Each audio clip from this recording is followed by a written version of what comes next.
विदेशी अंश रोगाणु भी है।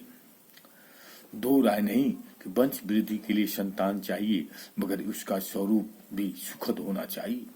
जो देश द्रौपदी की साड़ी सी बढ़ती आबादी के लिए बदनाम है, वहाँ ऐसी महिलाएं भी है जो सुनी कोख का दर्द लिए जीती। इन दोनों ऐसी ही महिलाओं के लिए इंग्लैंड और अमेरिका में अंडाणुओं की बिक्री हो रही।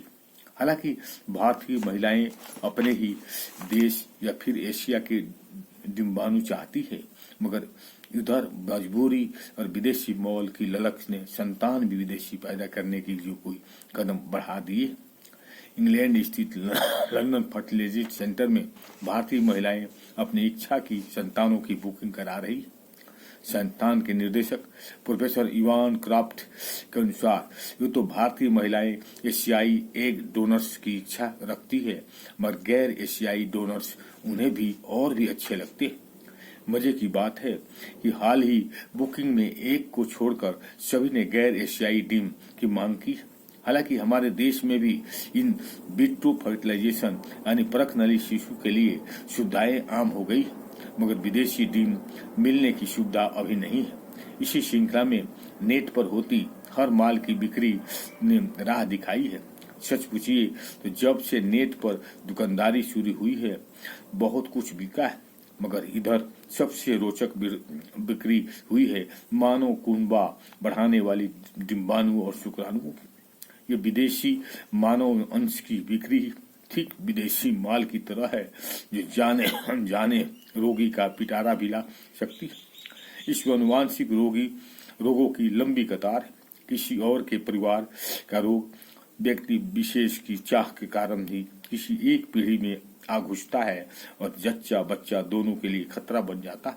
विदेशी रोगों की ये सौगात इतने सूक्ष्म मगर ठोस रूप में पहुंच जाने की संभावना रहती है कि कहीं भी नहीं देखी जा सकती। खतरा जब सामने आता है तब तक बहुत देर हो चुकी होती है। रोचक बात यह है कि इस प्रकार की बिक्री धड़ल्ले से हो रही है। इसी बिक्री में एक रोचक क्रांतिकारी अध्याय आ जुड़ा है। जब पहले विश्व इंटरनेट ब्रीड शिशु के जन्म का दावा इंग्लैंड की एक विवादस्थ वेबसाइट MayNotInclude.com द्वारा किया गया। इस वेबसाइट के मालिक जॉन गॉन जेलस के अनुसार विश्व का यह पहला नेट ब्रीड शिशु एक लड़का है। जब बच्चा पैदा हुआ तो वो पूर्ण स्वस्थ, साथ ही उसकी माँ हिष्ट पुष्ट प्रशंसित थी। श्रीमान जॉन गॉन जेलस का कहना है कि वो नेट से मांग आने पर तुरंत ताजा ब्री मुहैया कराते हैं, जो उच्च गुणवत्ता और बेहतर गुण सूत्रों के साथ होता है। इस भिंड को चिकित्सीय जांच की जाती है और वह पूरी तरह से उपयुक्त होती है और विशेषज्ञों की संतुष्टि देता है। दो राय नहीं कि बात एक जीवन से जुड़ी हुई है, इसलिए सावधानी बरतनी चाहिए और ईमानदारी भी, मगर ऐसा हर बिक्री एजेंसी में नहीं होता है। जैसा कि उपयुक्त सफलता में जिक्र है, श्री जेलस के अनुसार यह कीर्तिमान स्थापित करने वाला शिशु पूर्ण स्वस्थ है और किसी भी जन्मजात रोग से पीड़ित नहीं है। ओम शांति। अच्छा लगे तो लाइक करें और सब्सक्राइब करें।